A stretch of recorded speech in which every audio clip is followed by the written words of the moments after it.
Hello guys, उम्मीद है आप लोग खैरियत से होंगे। मैं हूं वली। अभी जो वीडियो पर रिएक्ट करना चाह रहा हूँ मैं, उसका टाइटल जरा नोट कीजिए कि इंडिया जो है 50,000 मोर कार्गो वैगन्स जो है वो ऑर्डर कर रहा है। तो ये बहुत बड़ी बात है इंडियन रेलवे के लिए कि वो 50,000 मजीद कार्गो वैगन्स, 50,000 बहुत बड़ी अमाउंट होती है। और वो अगर वो ऑर्डर करने जा रहा है तो जाहिर सी बात है एक्सपोर्ट बढ़ेगी और इंपोर्ट भी बढ़ेगी और कारोबार होगा, बहुत बहुत मराहत मिलेंगी। असल में बड़े बड़े फैसले कर रहा है भारत इस वक्त में। बड़े बड़े मुल्कों से बड़े बड़े फैसले हो रहे हैं और जो भी फैसले हो रहे हैं ना उनकी म्याद थोड़ी, कहते हैं ना कि बड़ा, कहते हैं जल्दी करो जितना जल्दी हो सके, क्योंकि वक्त कम है। अभी जैसे कि मैं एक बड़ी प्यारी सी एग्जांपल देता हूँ कि अभी रशिया से मुआहदा हुआ है इंडिया का ऑयल के ऊपर, तो उस पर कितनी मसले आ गए आप लोगों ने देखा। शिपमेंट से लेके डॉलर की पेमेंट से लेके हर तरह के मसले आ गए, लेकिन इंडिया रुका नहीं। लेकिन बात सारी ये कि अभी तो अमेरिका में डेमोक्रेट्स हैं, लेकिन अब अमेरिका में अगर रिपब्लिकन आ गया फिर तो बहुत मुसीबत होगी। समझ रहे हैं आप लोग। होता है ये, खैर मैं किसी पार्टी को वो नहीं कर रहा, लेकिन पॉलिसीज की बात कर रहा हूँ, क्योंकि पॉलिसीज ऐसी हैं। अभी अभी सब फैल रहा है, डेमोक्रेट हो सबके सभी फैल रहे हैं। आप ये देख लेंगे, रशिया फैला, उसने यूक्रेन पे हमला कर दिया, है ना। तालिबान फैले, वो निकल के आ गया, पाकिस्तान में फैलना शुरू हो गए। तो इंडिया का भी बनता है कि वो जल्दी जल्दी हाथ फैलाए और जो जो मराहत घसीट सकता है घसीटे, तब तक के रिपब्लिकन है। मतलब पॉलिसी के ऊपर डिमांड करता है। मैं ये नहीं कह रहा ये वो लोग जो है खतरनाक है, ये खराब है, दोनों जो अपनी है पॉलिसी। इनकी जो पॉलिसी है ना ये दूसरी तरह से चलते हैं, सिचुएशंस को दूसरी तरह से हैंडल करते हैं। बस तो खुला खाता मिल जाता है कई लोगों को। जैसे मैंने अभी 2 जगहों के नाम दिए। पहले स्टूडियो को देखते हैं, उसके बाद इस पे थोड़ा सा रिएक्ट करते हैं। तो दोस्तों, इंडियन रेलवे ने तो दोस्तों धमाल ही मचा रखा है। ऐसा लग रहा है कि इंडियन रेलवे के पास पैसों की कोई कमी नहीं है, या फिर इंडियन रेलवे अपने देश के अंदर इंडियन रेलवे को मॉडर्नाइज करने और अपने सारे देश की प्रगति के लिए अब कमर कस चुकी है। दोस्तों, आपको याद होगा आज से 6-7 महीने पहले हमने आपको एक न्यूज बनाकर दी थी, जिस न्यूज के अंदर हमने कहा था कि भारत की सरकार 31,000 करोड़ रुपए के 90,000 के करीब मालगाड़ी के डिब्बे बनाने जा रही है और इसको लेकर टेंडर जारी कर दिए गए हैं। दोस्तों, ये जो 90,000 डिब्बे हैं 3 से 4 सालों के अंदर बनाए जाने थे, और इसी के साथ ही इन डिब्बों के अंदर सीमेंट, फूड ग्रेन और इसी के साथ ही जो एक जरूरी चीजें हैं वो चीजें इसके अंदर जानी थी। लेकिन दोस्तों, आज खबर आ रही है, आपके सामने आर्टिकल चल रही है, एक्सपर्ट्स ने बताया है कि भारतीय रेलवे अगले साल 50,000 डिब्बों के ऑर्डर फिर से दे सकती है। अगले साल जो 1 फरवरी को 2024 के फिस्कल ईयर के लिए जो बजट पेश होने जा रहा है। दोस्तों, ये 50,000 डिब्बे किसके लिए इस्तेमाल होने वाले हैं, कब आएंगे, हमारी कंपनियों को क्या फायदा है और हमारे देश को क्या फायदा है, सारी बातें बताएंगे। बहुत इंपॉर्टेंट न्यूज है। शुरू करते हैं दोस्तों आज की इस वीडियो को। दोस्तों, ये 50,000 डिब्बे जो हैं, ये भारत की जो सरकार है, भारत की रेलवे है, वो इस्तेमाल करना चाहती है कार्गो की मार्केट के अंदर।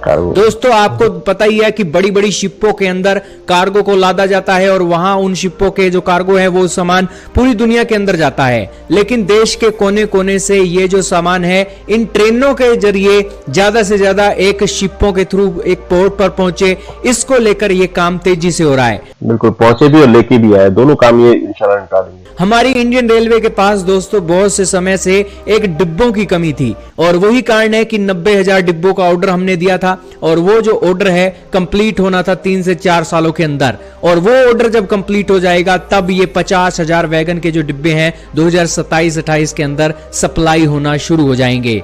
ये जो एक अभी एक एक्सपर्ट्स कयास लगा रहे हैं 1 फरवरी को इसकी डिटेल आएगी कि 21,000 करोड़ से लेकर 25,000 करोड़ का ये ऑर्डर होगा या नहीं होगा। दोस्तों, इंडियन रेलवे अपनी कमाई बढ़ाना चाहती है। कमाई बढ़ाना है तो दोस्तों इन्वेस्टमेंट तो करना ही होगा। बिना इन्वेस्टमेंट के दोस्तों कुछ नहीं होता है। आज अगर ये अपने रेल के डब्बों पे इन्वेस्टमेंट करेंगे तो कल को वही रेल के डब्बे जो हैं व्यापारियों का सामान उठाकर पोर्ट पर लेकर जाएंगे और उससे रेलवे की कमाई होगी। आप ये दोस्तों जानकर हैरान रहोगे, भारत कितना बड़ा देश है। इस देश के अंदर जो व्यापारी है अपना सामान इन बड़े बड़े पोर्ट्स के अंदर भेजता है तो रोड के थ्रू भेजता है, ट्रकों के थ्रू भेजता है, जबकि हमारी रेलवे के अंदर ऐसी फैसिलिटीज हैं कि अगर वो सामान इन रेलवे के थ्रू जाए तो एक तो वो सस्ता होता है, और दूसरा उसकी ट्रैकिंग भी अच्छी हो जाती है, और तीसरा सिक्योरिटी भी बहुत अच्छी है। रेलवे रोड पे दोस्तों कुछ भी नुकसान हो सकता है, उसके नुकसान की भरपाई कौन करेगा आपको पता ही है। लेकिन इंडियन रेलवे मतलब एक भरोसे की गारंटी है, और इस सिचुएशन में ये जो शेयर है कार्गो मार्केट का, वो शेयर को बढ़ाना चाहती है इंडियन रेलवे। फिलहाल हमारी जो इंडियन रेलवे है देश के अंदर 27% कार्गो मार्केट का जो सामान है अपनी रेलवे के अंदर लेकर जाती है।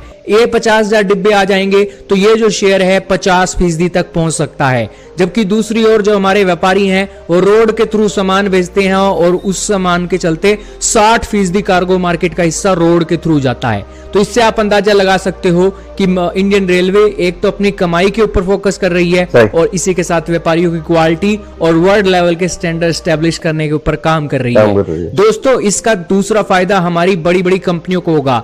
जिन कंपनियों ने 90,000 वैगन बनाने के जो ऑर्डर पहले ले रखे हैं वो ऑर्डर वो दे देंगे, उसके बाद वो कंपनियां क्या करेंगी। यही कारण है कि इंडियन रेलवे उन कंपनियों को चलाए रखना चाहती है। जैसे ही उनके लिए एक ये दूसरा ऑर्डर वो होगा, इसी के साथ उन्हें इतना एक्सपीरियंस तब तक मिल गया होगा कि वो अपने वैगन्स को एक वर्ल्ड लेवल के ऊपर भी एक्सपोर्ट कर सकें। तो दोस्तों, बहुत फायदा है। एक तो हमारे देश की उन्नति इससे जुड़ी हुई है, इंडियन रेलवे की कमाई इससे जुड़ी हुई है और साथ ही कंपनियां भी एक्सपीरियंस हासिल करके एक बड़े लेवल पर खेल सकती हैं अपने इन सामानों को एक्सपोर्ट करने के लिए।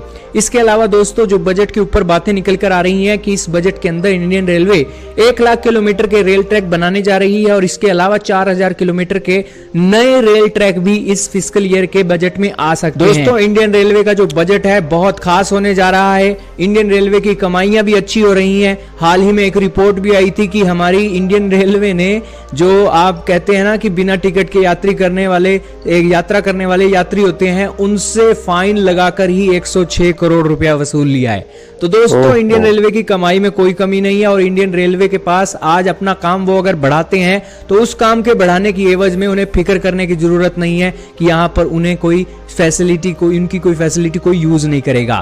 तो बेसिकली यही न्यूज ही दोस्तों, इंडियन रेलवे बम्पर कमाई करने जा रही है और वर्ल्ड लेवल पर इस्टेब्लिश करने जा रही है कि यहां पर भारत का सामान अब लेट नहीं होने जा रहा है, क्योंकि इंडियन रेलवे अब सर्विस में आने लगी है। Very good, very good. देखें, इस तरह के जो प्रोजेक्ट्स हैं ये फ्लोरिश करते हैं कि जब कोई मुस्तहकम गवर्नमेंट आई हो आपकी ना, तो ये सारे मुस्तहकम काम होना शुरू हो जाते हैं और ये काम बड़ी जल्दी जल्दी करने के होते हैं। देश की जो तरक्की है ना वो इन पे बड़ी निर्भर कर रही होती है, खासतौर पर इंटरनल इंफ्रास्ट्रक्चर में, जिसमें ये भी आ जाता है आपका कार्गो वगैरह का। और कार्गो का आजकल मैं ये कहता हूँ कि किसी भी मुल्क के अंदर अगर वाकई किसी को फ्लोरिश करना है, जैसे आप चाइना कह रहे हैं ना, चाइना की एग्जाम्पल लें तो उसके अंदर भी क्या चल रहा है, सारा यही गेम चल रहा है, सब ये लोग ये जानते हैं अच्छी तरह वाकिफ है आप। तो ये दौर ही इस चीज का है। तो जब ये कार्गो का मसला इंडिया के अंदर एक जाल इस तरह का बिक जाएगा कि इसमें कार्गो की फैसिलिटीज बहुत बढ़ जाएंगी, तो आम नागरिक, खास नागरिक, बड़ी कंपनियां, इवन गवर्नमेंट लेवल के ऊपर जितने भी लोग हैं वो सारे इससे मुस्तफीद हो सकते हैं। और मुस्तफीद होने का मतलब ये कि रेवेन्यू जनरेट होगा और एक बड़ा अच्छा निज़ाम बन जाएगा। ये मतलब कि चाइना की जो बैकबोन है ना, अगर आप गौर करें तो वो ट्रेडिंग है। तो उसी यही चीज है किसी मुल्क की बैकबोन बनाने के लिए। मैं तो बल्कि कहता हूँ कि अमेरिका की भी ट्रेडिंग ये है, क्योंकि करना तो उसी से ट्रेड है ना, नहीं यहाँ से वहां जाता है माल, फिर वहां से डॉलर आता है, सारा खेल तो यही हो जाता है। तो यही चीज है, इसी के ऊपर काफी तवज्जो देनी चाहिए। उसमें से एक बहुत बड़ा फेज है ये वाला फेज जो इन्होंने इसमें वाजे किया है। शिपिंग तो है एक अलग चीज, वो शिपिंग का एक अलग फेज है, कार्गो वगैरह जो वहां पे हो रही है, लेकिन इंटरनल कार्गो भी बड़ा इंपॉर्टेंट है। अंदर से अगर माल आएगा जाएगा सही तो बाहर का जो निजाम है वो भी बिल्कुल सही जाएगा। लेकिन कस्टम का निजाम एक अलग फेज रखता है कि वहां पे जल्दी जल्दी क्लियरेंस हो, ये भी चीज बड़ी मायने रखती है। ट्रांसपेरेंसी हो उसके अंदर, क्या जा रहा है क्या नहीं जा रहा, और ये बहुत फास्ट हो, मतलब इस निजाम को बड़ा बेहतर बनाया जाए। तो ये बड़ी जबरदस्त बैकबोन यहाँ पे एक और तैयार हो सकती है। बहुत प्यारी वीडियो थी, बड़ा अच्छा लगा। इनको लाइक सब्सक्राइब जरूर कीजिएगा, मेरे चैनल को भी लाइक सब्सक्राइब कीजिएगा। मिलते हैं नेक्स्ट वीडियो में, अपना बहुत बहुत ख्याल रखिएगा।